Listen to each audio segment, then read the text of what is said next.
करौली में मदन मोहन जी के मंदिर में झाड़ू का काम करते थे। उनका नाम था काले खां।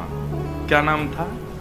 काले खां। काले खां बड़े प्रसिद्ध हैं, मैंने उनका चरित्र पढ़ा भी है, श्री काले खां जी का। काले खां जी के नाम से आज भी मदन मोहन जी की आरती होती है, तो ऐसा होता ही नहीं कि काले खां को प्रणाम नहीं कर दो। देखो कितनी बड़ी बात, हमारे हिंदुओं के इष्ट ठाकुर जी हैं और उनकी आरती होती है, तो आरती में एक विजातीय व्यक्ति का स्मरण किया जाता है, तब आरती संपन्न होती है। श्री मदन मोहन लाल जी तो काले खां जो थे वो झाड़ू का काम करते थे मंदिर में। अपना घर चलाने के लिए उन्होंने ये कार्य स्वीकार किया।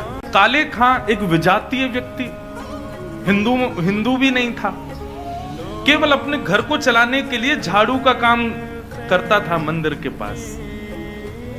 इसी बहाने उसको कभी कभी मदन मोहन जी दिख जाते थे। अब देखते देखते झाड़ू लगाते लगाते अब उसकी आदत में आ गया कि अब वो बिना श्याम सुंदर को देखे रह नहीं पाता। रोज मंदिर में जाता, झाड़ू लगाता और पीछे सीढ़ियों पे ही खड़ा हो जाता। अंदर तो जाने की उसको अनुमति नहीं थी। तो वहीं से भीड़ जब इधर उधर होती थी तो बीच में से थोड़ी सी झांकी श्री मदन मोहन जी की उसको दिख जाती थी। मानो उसको ऐसा लगता था उसका हृदय परम शीतल हो गया हो, परम आनंदित हो गया हो। धीरे धीरे भक्ति प्रस्फुटित होने लगी हृदय में। अब तो ये स्थिति हो गई कि मंगला में पहुंच जाता और शयन करा के घर आता था वापस। और इससे परिणाम ये हुआ कि पत्नी जो थी काले खां की वो बड़ी बरसती थी। परिवार के लोग उसको काफिर बोलते थे। बोले बताओ, जन्मा हमारे कुल में, कभी खुदा को तो याद करता नहीं, वहां पत्थर पूजने चला जाता है, इस प्रकार की बातें बोलते। लेकिन उसको किसी से कोई फर्क नहीं पड़ता। वो तो और आनंदित हो गया जब उसकी पत्नी उसके बिल्कुल विपरीत होती चली गई, तो वो तो और खुश हो गया।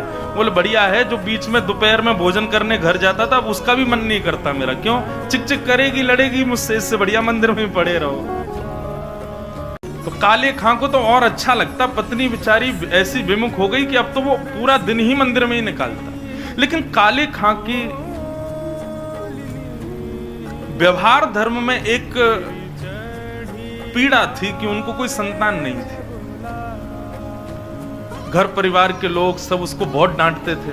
बोले अरे तू खुदा को भजा कर, वो तुझको संतान देंगे, वो तेरे को बेटा देंगे, तू किसको भजने चला जाता है? खुदा को पुकारता ही नहीं है, इसीलिए तो तेरे बालक नहीं हो रहा। अब तो रोज की इतनी चिकचिक हो गई कि काले खां एक दिन मंदिर गया, मदन मोहन जी का श्रृंगार दर्शन कर रहा था। दूर खड़े खड़े बोले हे मदन मोहन लाल जी, मुझे पुत्र की कामना नहीं है, मुझे संतान की कामना नहीं है, पर आपकी भक्ति करने में, आपसे प्रेम करने में बाधा बनती है मेरे परिवार के लोगों की बातें। और वो बातें तभी खत्म होंगी जब मेरे घर एक पुत्र हो जाए। हे नाथ, मुझे पुत्र की कामना नहीं, मेरी कामना तो ये कि सब चुप हो जाएं और मैं आपकी भक्ति करता रहूं। इसके लिए आप मुझे एक पुत्र दे दो। और कृपा ऐसी हुई कि कहां परिवार के लोगों ने जब ज्यादा बोलना प्रारंभ किया तभी खबर आई कि काले खां की पत्नी जो है वो गर्भवती। पहले तो आधे लोगों के मुंह बंद हो गए। काले खां भी सबको बोल देते, बोले तुम लोग कहते हो खुदा को भजो तभी बालक होगा, दो मेरे मदन मोहन लाल जी ने भेज दी संतान, अब देखना होगी। फिर ये हुई कि अब बेटी हुई तो समझेंगे कि इसके ठाकुर जी ने दी, बेटा हुआ तो समझेंगे हमारे खुदा ने दिया। बोले ऐसा नहीं, ये तो हमारे ठाकुर जी कृपा करेंगे, उन्हीं की कृपा से ही हो रहा है। और काले खां के यहां पर एक पुत्र ने जन्म लिया। जन्म लेते ही महाराज काले खां बड़ा खुश, इसलिए नहीं कि पुत्र हुआ, इसलिए कि अब सबके मुंह बंद हो गए, अब मुझसे कोई कुछ नहीं कहेगा, अब मैं निरंतर मदन मोहन लाल जी का खूब दर्शन किया। काले खां का पुत्र 8 वर्ष का हो गया। सब आनंदित था, काले खां बड़ा प्रसन्न। अब तो जन्माष्टमी भी मनाता है, राधाष्टमी भी मनाता है, रामनवमी भी मनाता है। घर वालों को नहीं बताता, बस मंदिर में जाके सब उत्सव होते हैं उसमें आनंद करता है। 8 वर्ष का बालक काले खां का यमुना जी के तट पर, नदी के तट पर कहीं खेल रहा था अपने मित्रों के साथ, और एक सर्प ने उसको डस दिया। सर्प के डसते ही महाराज नीला पड़ गया उसका पुत्र, बेहोश होके गिर गया।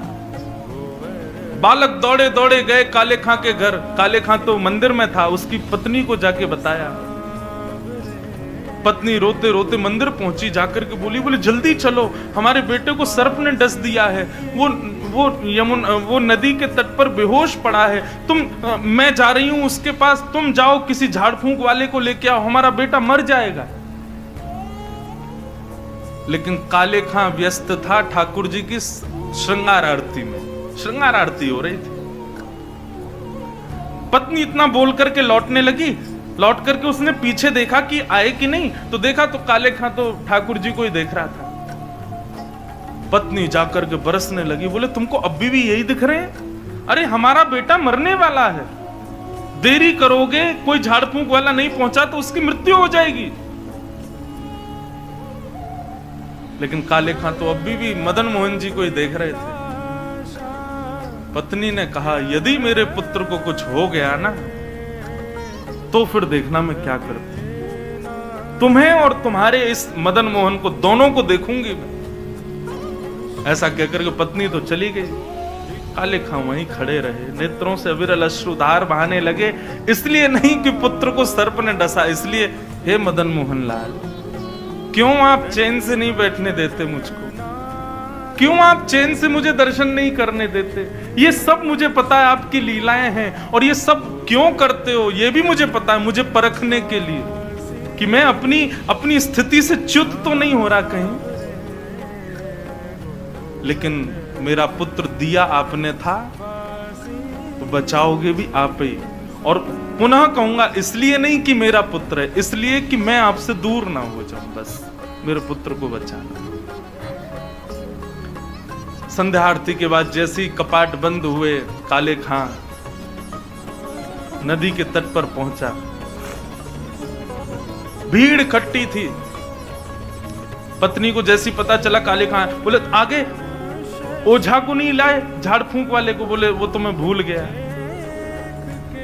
इतना कहना हुआ कि महाराज परिवार के लोगों ने काफिर काफिर कहकर के काले खां को सुनाना प्रारंभ कर दिया। दौड़ करके गए, ओझा को लेकर के आए। जैसे ही ओझा ने आकर के उसकी नब्ज आदि देखी तो कहा ये बालक तो जीवित नहीं है, इसकी तो मृत्यु हो चुकी। सब रोने लगे। काले खां की पत्नी ने अपने पुत्र को गोद में उठाया और ले गई और मदन मोहन जी के द्वार पर जाकर के अपने पुत्र को रख दिया। बोले बहुत कहते थे मदन मोहन लाल जी ने दिया, मदन मोहन लाल जी ने दिया, तो ये जीवित करके दिखाएं इसको अब। और यदि ये जीवित नहीं हुआ, खुद भी मर जाऊंगी, तुमको भी मार दूंगी और पूरे परिवार को नष्ट कर दूंगी इन्हीं की दहली पर। तब काले खां ने मदन मोहन लाल जी को निहारा और निहार करके कुछ शब्द काले खां ने लिखे हैं, तो थोड़े उर्दू के अल्फाज, लेकिन हैं बहुत सुंदर। काले खां मदन मोहन लाल जी की ओर देखने लगा और कहने लगा,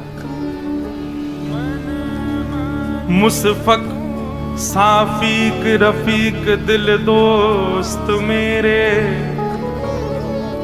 मेरे नजदीकी हकीकी ख्याल कीजिए।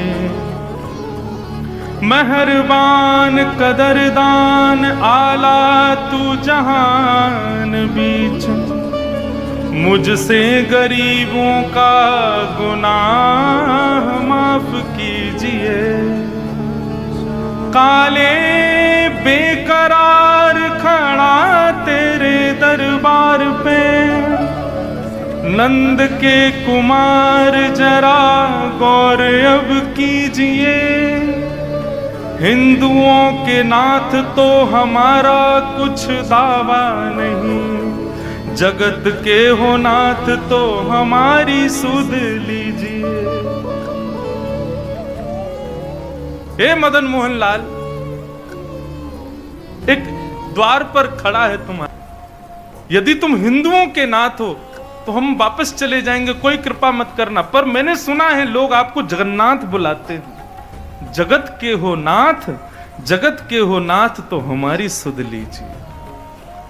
बस ये बात कहनी हुई, नेत्रों से अविरल अश्रुधार बहने लगे काले खां के, और देखते ही देखते जैसे ही अश्रुधार का एक बिंदु नीचे पड़े हुए काला पड़ गया था पुत्र विष के कारण, जैसे एक बिंदु जाकर के उस पुत्र के मुखमंडल पर पड़ी, पड़ते ही उसका जो काला वर्ण हो चुका था वो श्वेत होने लगा और धीरे धीरे पुत्र ने आंख खोलनी प्रारंभ करी, उठ करके बैठ गया, देखने लगा, जल पी करके बोला अब्बा अम्मी, जो उसके माता पिता थे उनको उन्हीं शब्द में पुकारा।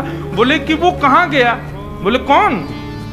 अरे अभी जो यहाँ खड़ा था, मेरे समान छोटा सा बालक था, मेरे जैसा ही सांवला उसका वर्ण था, मोर मुकुट पहनी थी, बहुत सुंदर उसकी मुस्कान, उसके ऐसे सुंदर नेत्र थे, वो मेरा सखा है, वो मेरे गले में गलवैयां डाल करके खड़ा था, कहाँ गया वो?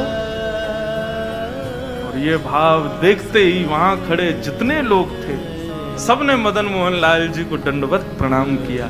सब समझ गए, बोले किसने की है कृपा हमको पता है। तब से लेके आज तक